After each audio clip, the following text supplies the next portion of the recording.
Daniel Kim stared at the half-wrinkled page in his hands, heart hammering against his chest as he read the warning in bold text, "Don't lose yourself." The instruction sounded simple enough, but there was a palpable sense of danger behind it.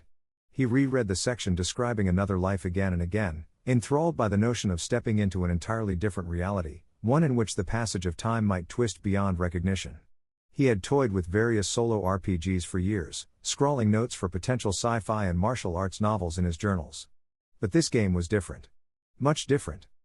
Despite the sense of trepidation, his inquisitive spirit and creative hunger spurred him on. He desperately needed inspiration for his new book. His publisher demanded a complete manuscript within the month. He was convinced this game would provide the catalyst he needed, a spark to reignite his muse. So, with the battered top 10 games you can play in your head by yourself open on his desk, Daniel carefully examined the game's 4 rules. Rule 1, choose another life to live. Rule 2, imagine yourself living that other life, fully committing to it. Rule 3, continue until you reach a logical conclusion or learn a life lesson. Rule 4, realign with reality and place a keepsake from that other life into your sanctuary. He ran a hand through his cropped black hair and adjusted the wire-rimmed glasses perched on his nose. His slender frame, toned slightly from occasional trips to the gym, trembled with excitement.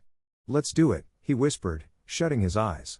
He leaned back in his office chair, imagining himself as an alien warrior in the afterlife. He conjured up the image meticulously, a tall, humanoid figure with metallic green skin, elongated ears that swept backward like horns, and violet eyes that shimmered like polished amethysts. He pictured powerful arms and legs, rippling with lean muscle honed from centuries of training. A row of crystalline, scale-like projections trailed down his forearms and spine, giving him a regal, almost draconic appearance. He christened this alien persona Zanaktra. In Daniel's mind, Zanaktra stood in a vast plaza that served as a gateway to the underworld's grand training grounds. Concentric rings of alien glyphs were carved into the shimmering black stone beneath his feet. Subtle pulses of energy gave the environment a haunting luminescence. With each breath, Daniel struggled to sync his own human lung capacity with Zanaktra's strange physiology. He forced his lungs, Zanaktra's lungs, to expand in a deep, thrumming breath. Suddenly, his senses exploded in directions he had never experienced as a human. He tasted the crisp electric tang of the afterlife's atmosphere, he heard distant echoes of wind beyond the horizon and felt the vestiges of millennia swirl in the air. And in that instant, Daniel realized just how immersive and disorienting another life could be. Time became pliable. His surroundings looked more real than his office. He touched his chest, felt the polished scales beneath his fingers. He felt powerful. He felt alien. And thus began his journey. In the days, he wasn't entirely sure how many, Zanaktra roamed the labyrinthine afterlife. From the drifting city of Uraxis with its floating black obelisks to the scorching sands of the red dunes where long-deceased cosmic nomads once traveled, Zanaktra sought training opportunities. He was preparing for the legendary Underworld Galactic Martial Arts Tournament, rumored to occur once every few centuries. It was said the greatest warriors of all extinct species were drawn to it, each of them clinging to a hope for rebirth, redemption, or simple glory. Yet, the afterlife was not all dusty training grounds and forgotten battlefields. In hidden corners, Zanaktra encountered watery oases. One such sanctuary was a crystalline lagoon nestled behind a ridge of black basalt. It was there he met Nael, a silver-skinned Etherian whose eyes glowed like miniature stars. Their first encounter was anything but cordial. Zanaktra had stumbled upon her training with a partner and inadvertently disrupted her concentration. Nael, nimble as a striking serpent, dropped into a low stance. Her feet brushed across the lagoon's surface with barely a ripple, an ethereal white aura surrounding her entire body. Her voice rang with authority, "Name yourself, stranger." Zanaktra bowed politely. "I am Zanaktra, warrior of a place long forgotten," he said, momentarily puzzled as to how to describe his real origin. "I mean no harm." Nael studied him. She wore loose-fitting garments woven from luminescent thread, with swirling patterns that shimmered like nebulae. "Very well," she said, lowering her guard fractionally. "But be warned. The afterlife is no place for the uncommitted. Tell me, do you seek the tournament?" "I do. I have trained for centuries." Even as he spoke, Daniel felt a surge of cognitive dissonance. Centuries? A part of him remembered a cramped apartment in the real world, an upcoming publishing deadline, and a glass of water on a cluttered desk. Yet here, every fiber of his body insisted that he had trained for a span longer than his mortal mind could typically comprehend. Nael pointed to the sky, where floating meteors drifted in slow arcs. "Word is that the next tournament commences soon." Hundreds of the dead have already gathered. If you wish to fight, you must prove yourself, show me your technique. He nodded. His chest pounded with adrenaline. He dropped into a wide stance, lifted his arms, and channeled an internal energy that felt like crackling electricity traveling from the base of his spine to his palms. Celestial thunderstrike, he roared, thrusting his right fist forward. A jagged column of greenish-violet energy tore through the air, colliding with a basalt boulder behind Niall. The rock exploded in a cloud of shimmering fragments.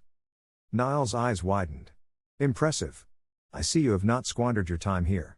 We need more like you, a warrior with skill and humility. She relaxed her stance completely, an expression of admiration and curiosity crossing her face. I am Niall of the Ether. May your path to the tournament be fruitful. Over the next few days, Zanaktra sparred with Niall, unlocking deeper aspects of his alien physiology. She tested him with illusions. Etherians were known for illusions that could warp the senses and create mental traps that forced a warrior to face their greatest regrets or fears. Her illusions threatened to drag Zanaktra into a realm of guilt and confusion, stirring faint memories of an earthly existence, a lonely writer at a desk, photos of distant galaxies pinned to a corkboard, the hum of a laptop fan, and a desperate thirst for creative ideas. Yet he pressed on, forging mental discipline through combat and introspection. Each round ended with him slightly more attuned to his otherworldly body, able to leap higher, strike faster, and channel cosmic energy in more refined ways. Through Niall, Zanaktra learned of the afterlife's social intricacies. While there were indeed roving warbands of lost souls looking to conquer, there were also communities dedicated to scholarship, artistry, or purely spiritual pursuits. He discovered that every spirit manifested in a form shaped by their innermost aspirations or regrets, a reflection of who they had been in life, or who they longed to be in death. Some were nearly human, while others were monstrous amalgamations of their darkest fears. A few, like the revered guardian Allah's egg, were rumored to have transcended into near godlike forms. Curiosity drove Zanaktra onward. His martial arts evolved, day by day, shaped by his gleanings from these new encounters. He integrated illusions from Niall's teachings, energy manipulation from a vicious reptilian warrior known as Karax, and fluid motions from an ancient, 10-armed dancer named Vendalik. Each new mentor or foe contributed to the style he soon called the flow of worlds, a discipline that harnessed cosmic energy while weaving illusions to distract an opponent's mind, culminating in swift, decisive strikes. It was on a lonely mountaintop of red crystal that Zanaktra found a moment to reflect on his transformation. He had grown so immersed in this existence that the concept of being Daniel Kim felt more like a half-forgotten dream. The crisp wind whipped around him, scattering shards of crimson dust across his green-scaled cheeks. He pressed a hand to his chest, marveling at the strength coursing through him. Time trickled strangely here.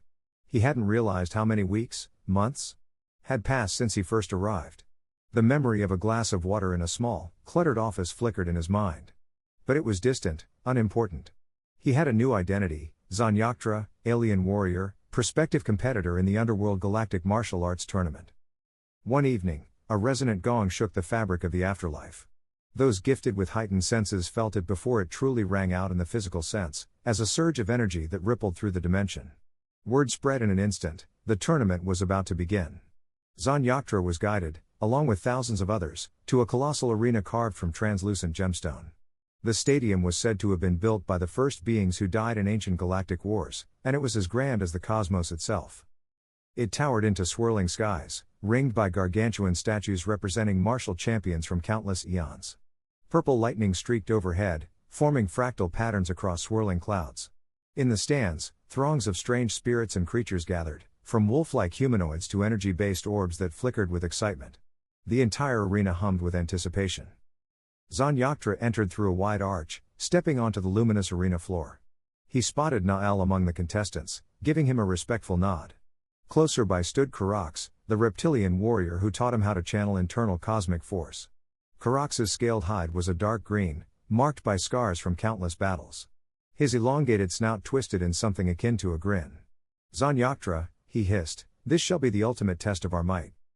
Zanaktra smiled back, raising a fist in greeting. Despite Karax's brutal demeanor, the reptile had proven an honest teacher, if a bit sadistic. He then spotted another face in the crowd, Oren, a massive four-armed giant with midnight blue skin and glowing white tattoos. They had sparred briefly in the catacombs beneath the red dunes, forging mutual respect through raw, unrelenting combat. From the central dais, an ethereal voice boomed. It belonged to the arbiter of the underworld, a colossal being cloaked in swirling black robes. His face remained a haunting silhouette, but two glowing orbs shone where eyes might have been. He proclaimed, "Welcome, denizens of the departed. The Underworld Galactic Martial Arts Tournament commences now. You fight not only for glory but for the Tome of Worlds, a chance to transcend this realm, to cross the multiverse, and to reclaim life from death itself." A hushed awe descended upon the crowd. Zanaktra felt an odd stirring in his gut. The Tome of Worlds? That name triggered something in his mind, the game guide. A half-buried recollection of reading about Danny G's testimonial shot through his thoughts. The testimonial spoke of someone trapped for days in real life, lost in the game's twisted timeline. Danny G had only escaped by finding a copy of the game instructions inside the game. Now the Arbiter was describing the Tome of Worlds as a gateway to the living. Could that be his way out? But the tournament had begun, and there was no time to think. A hush washed over the crowd, and then the first round of matches was announced. Through swirling portals, pairs of fighters disappeared into sub-arenas, fractal expansions of the main stadium. Zanaktra's turn arrived swiftly. He found himself face to face with Sarina, a lithe woman with crimson hair and eagle-like wings protruding from her back. Her eyes gleamed, and she drew on swirling gusts of wind to hover gracefully. "I've waited decades for this," she said, voice trembling with battle lust. "Winged tempest, razor gale." At her command, a vortex of slicing air blades erupted, screeching toward Zanaktra. He sprang backward, arms braced. "Celestial thunderstrike," he shouted, unleashing an arc of violet energy that collided with the whirlwind. Sparks of lightning danced among the razor-sharp gusts, leaving fractal patterns etched into the glowing arena floor. Sarina pressed the attack, flapping her wings with thunderous force. She soared overhead, releasing feathers that transformed into needle-like projectiles. Zanaktra weaved through them, rolling to the side and charging his cosmic energy into his fists. "Starlight impact," he yelled. His body blurred, crossing the arena in an instant, and his fist slammed into Sarina's midsection. The shockwave blasted her backward, sending her tumbling across the crystalline floor. Though she tried to rise, the spiritual energy he had unleashed overwhelmed her, and she collapsed unconscious.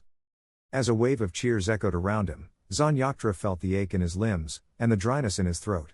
For the first time since the match began, a faint memory surfaced. Daniel's real body had not drunk any water in how long? He cursed under his breath. He recalled Danny G's dire warning, "Time moves unpredictably here." But before he could dwell on it, the tournament staff whisked him out of the sub-arena. He advanced to the next round. More battles followed in rapid succession, his foes more challenging with each round. Laurent, a serpent-bodied mage whose eyes glowed gold, nearly drowned Zanaktra in illusions of roiling cosmic seas. Zanaktra countered by channeling illusions of his own, gleaned from Niall's training. He forced Laurent to see ghostly reflections of himself, fracturing the mage's concentration. In the next instant, Zanaktra's fists landed solid blows, and the serpentine figure crumpled. Zanaktra advanced again. Between matches, the audience roared with savage glee, enthralled by each dramatic display of cosmic power. He glimpsed Karax's reptilian grin after a particularly brutal victory, the creature's claws still crackling with raw energy. Orin, the four-armed giant, let out a triumphant bellow, the tattoos on his body glowing brighter with each fight. Niall's illusions danced around her foes, leaving them dazed as she unleashed a finishing strike of concentrated starfire. The entire tournament became a swirling tapestry of over-the-top spectacle, a grand testament to the unbridled extremes of martial prowess in the afterlife. But with every clash, Zanaktra felt an insidious drain. At first, it was just a dryness in his mouth and a slight dizziness. After the third match, his vision flickered. He recognized these sensations not as spiritual fatigue but as real symptoms: dehydration, hunger, physical weakness from his real-world body. Time is passing too quickly out there, the thought nagged at the back of his mind. He tried to exit the game, to recall the 4 rules that would let him realign. He tried to open his eyes and find himself at his desk. Yet nothing happened. He was still Zanaktra. "Stuck," he muttered, cold sweat beading on his brow. He recalled reading how Danny G had discovered a hidden copy of the game rules in the desert. Now he found himself in an arena, locked in a rigorous schedule of matches. Where would he find the game guide here? His gaze landed on the Arbiter, who brandished the Tome of Worlds. The object's corners, gilded in a metal that emitted an otherworldly glow, looked eerily similar to the vintage game book Daniel owned. "That's it," he realized. "I have to win. It's the only way I'll get that book and escape." The second half of the tournament bracket was even more intense. Spirits from ancient civilizations unleashed devastating techniques that shattered sections of the arena's floor. Some channeled black holes in miniature, others conjured pillars of flame that roared higher than the stands. Zanaktra fought through them, ignoring the gnawing thirst in his real body. Each victory seemed to come with a steeper cost. He noticed deeper fatigue in his limbs, not just from spiritual exertion but from a real-world body verging on collapse. He squared off against a hulking blue-furred beast called Vorgrav, whose savage roars shook the stadium. The creature's technique, galactic rupture, unleashed concentric shockwaves that threatened to topple Zanaktra.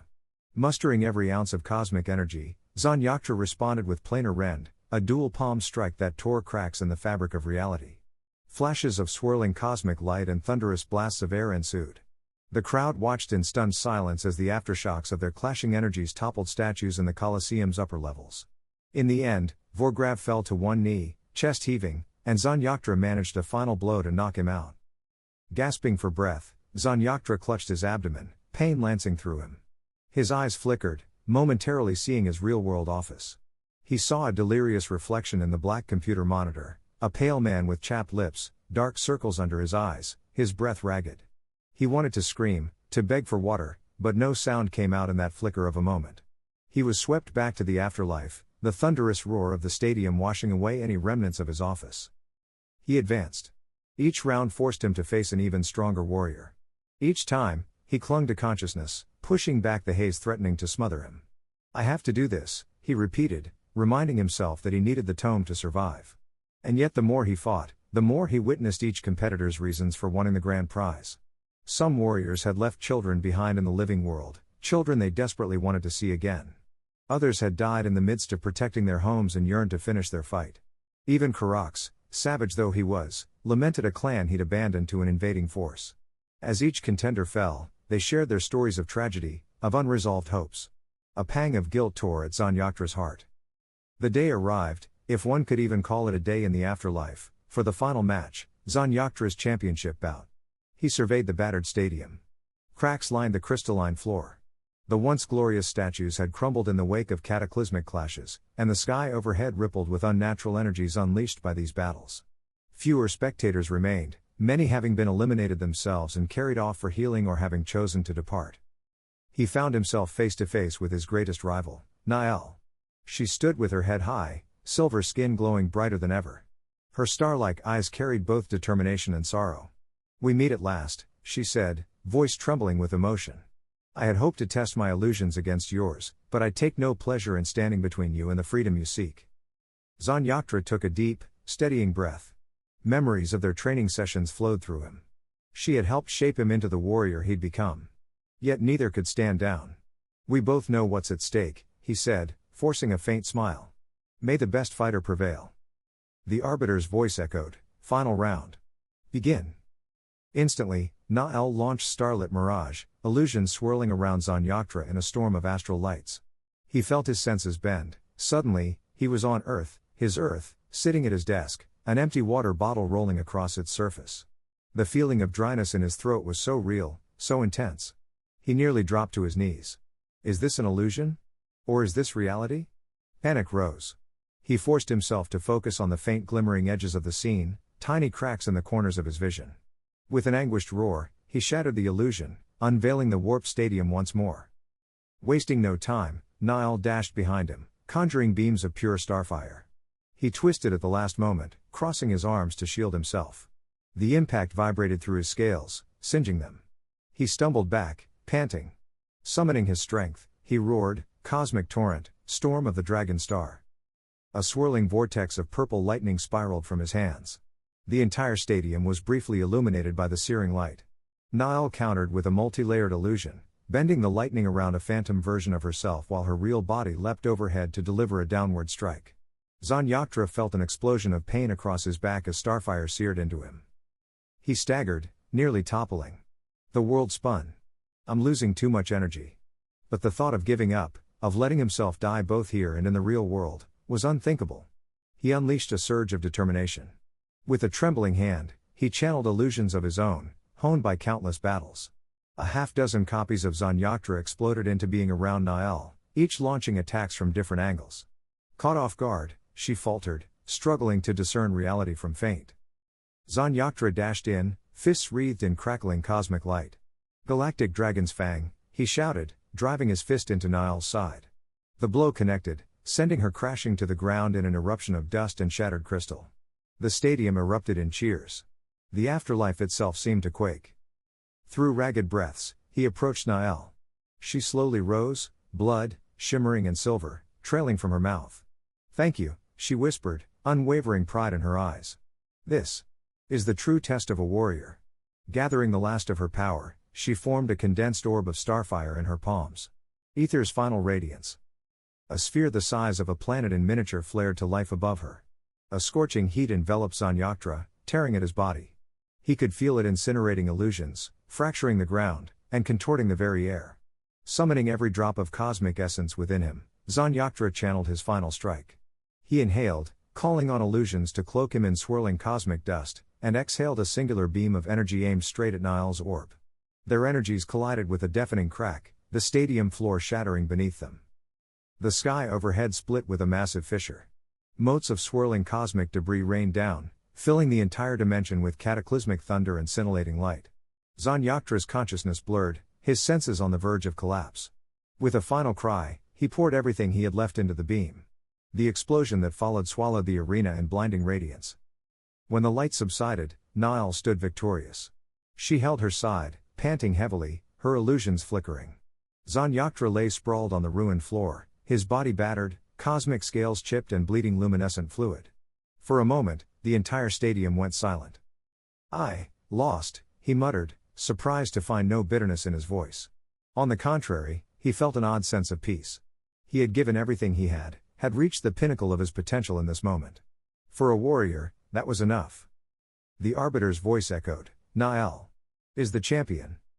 Cheers rose from the stands, but Zanaktra barely heard them. His head fell back against the broken crystal floor. His vision dimmed. A wave of emptiness washed over him. "I'm so weak." He realized it wasn't just spiritual exhaustion. His real body, wherever it was on the brink of dehydration and starvation. He had been trapped here too long. A flicker of memory drew him back, an old battered game book, the cramped office, the warnings about time. Slowly, he lifted his gaze. The fractures that had splintered the sky were raining down fragments, objects from across the multiverse, tumbling through the tears in reality. Strange artifacts, shimmering coins, alien swords, and spectral vases rained onto the battlefield. And among them, spinning end over end, was a small paperback book. Its spine was tattered, and the title was unmistakable: Top 10 Games You Can Play in Your Head by Yourself. It landed right in front of him. Hope flared. He summoned the last of his strength and reached for the book with trembling fingers. He flipped it open. The text glowed. Unseen energies swirled around him, and he remembered Daniel Kim fully, his messy desk, his half-finished notes, the pressing deadline for his new novel. He pulled the book close, forcing his eyes to focus on the instructions for another life. The pages hummed, and a vortex of swirling energy erupted, enveloping Zanaktra in a pillar of light. Daniel gasped awake at his desk, nearly knocking over the stack of coffee-stained manuscripts beside him. His chest heaved, and for a terrifying moment, he couldn't discern where he was. Then he noticed his half-empty glass of water, which he promptly seized, gulping down in thirsty desperation. The cool liquid felt like a miracle. His head spun. Had it really been only 3 days? He opened his phone, blinking at the bright screen, and saw the date. Indeed, nearly 72 hours had passed in the real world. Groaning, he stumbled out of his chair. His legs shook so badly he had to brace himself against the wall. A wave of relief and lingering panic surged through him. "I almost died," he thought, forcing himself to inhale slowly, trapped in that game. After downing more water and quickly inhaling some food, he collapsed onto his couch to steady his breathing. Despite his body's exhaustion, his mind brimmed with memories of the afterlife, of Zanaktra's cosmic battles, of friendships forged and illusions shattered. His phone buzzed with a reminder. Publishing deadline in 2 days. Somehow, the idea of writing seemed trivial compared to the cosmic spectacle he had just experienced. Yet he also felt a sense of duty. That world was real. I have to share it. Re-energized by the surge of adrenaline, he returned to his desk, fingertips gliding across the keyboard. Words flowed in a torrent of inspiration. He described the afterlife's grand arena, the swirling cosmic energies, the over-the-top techniques, each opponent's motivations, the fierce camaraderie they shared. His heart pounded anew as he relived the sense of being torn between survival and respecting others' desires for rebirth. At times, his eyes teared up. When he finally typed the end at the bottom of his manuscript, the sun had risen outside his window, and his entire body ached from dehydration and lack of sleep. Yet he felt unburdened, as though he'd poured his soul onto the page. He emailed the final draft to his publisher and fell into a deep, dreamless sleep.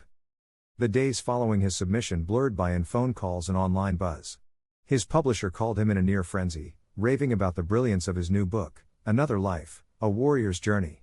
Within a week, early review copies generated explosive word of mouth.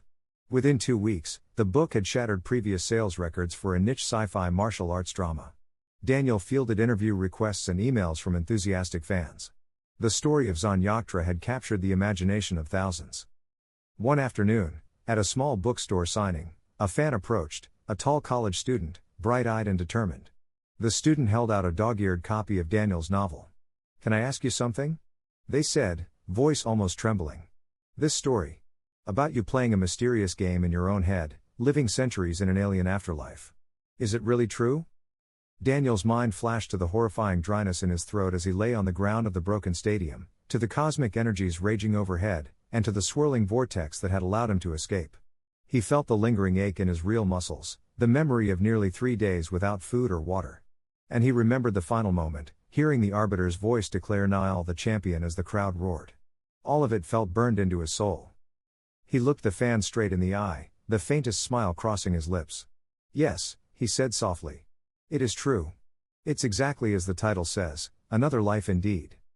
The student's eyes widened with wonder. They nodded, thanked him, and stepped aside for the next person in line. Daniel watched them go, pondering if he should offer cautionary words, warn them about the game's addictive nature and the real threat of losing oneself. But as they moved away, he decided it was not his place. Perhaps his book would serve as both inspiration and warning. Daniel shifted his gaze to the line of fans waiting for autographs, each clutching a copy of his overnight success. He could sense their curiosity, their thirst for a reality beyond the mundane. "All right," he murmured, uncapping a pen. "Let's give them a proper story." He straightened his posture, still feeling a faint echo of alien strength in his muscles, a vestige of that cosmic might from the afterlife. A part of him was forever changed, no longer just Daniel the writer, but also Zanaktra the warrior. That synergy of identities filled him with renewed purpose.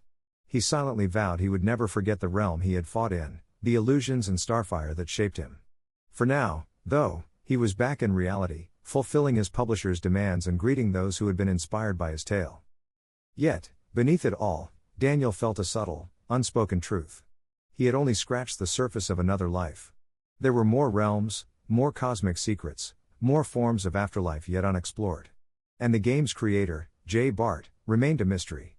Part of Daniel longed to uncover more, maybe to find the rest of Bart's out-of-print volumes. But such a mission might place him in danger again. "I'll face that when the time comes," he thought. For now, at least, the final page of this story had been turned.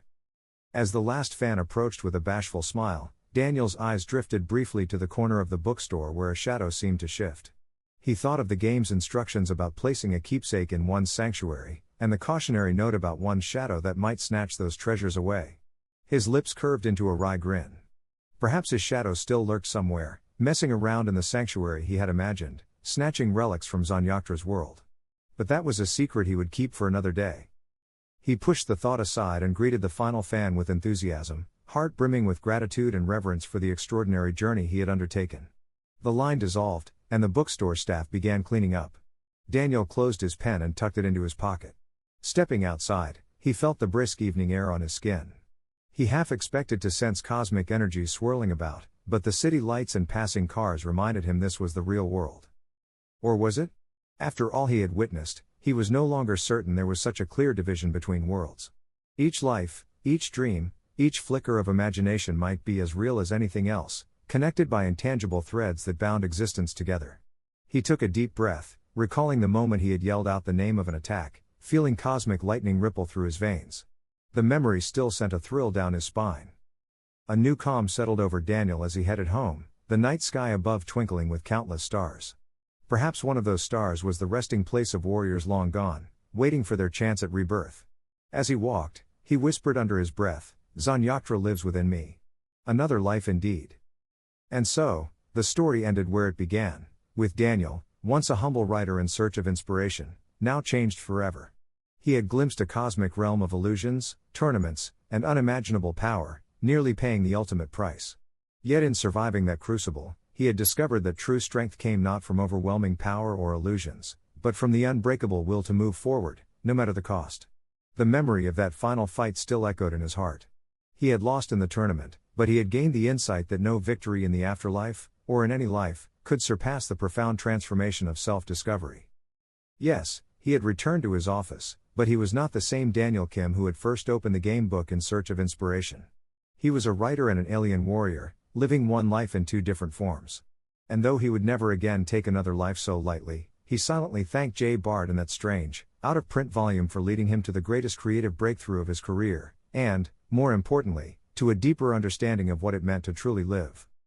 With that quiet revelation in mind, Daniel clutched the door handle to his apartment building and stepped inside. He felt the boundless energy of possibility reverberate through his bones, a lingering testament to the truth he had found. His story was complete, but his journey was only beginning. And somewhere, out beyond the veil of ordinary perception, the cosmic echoes of Zanaktra's heartbeat resounded, a gentle reminder that every life, every realm, was just a heartbeat away from the other.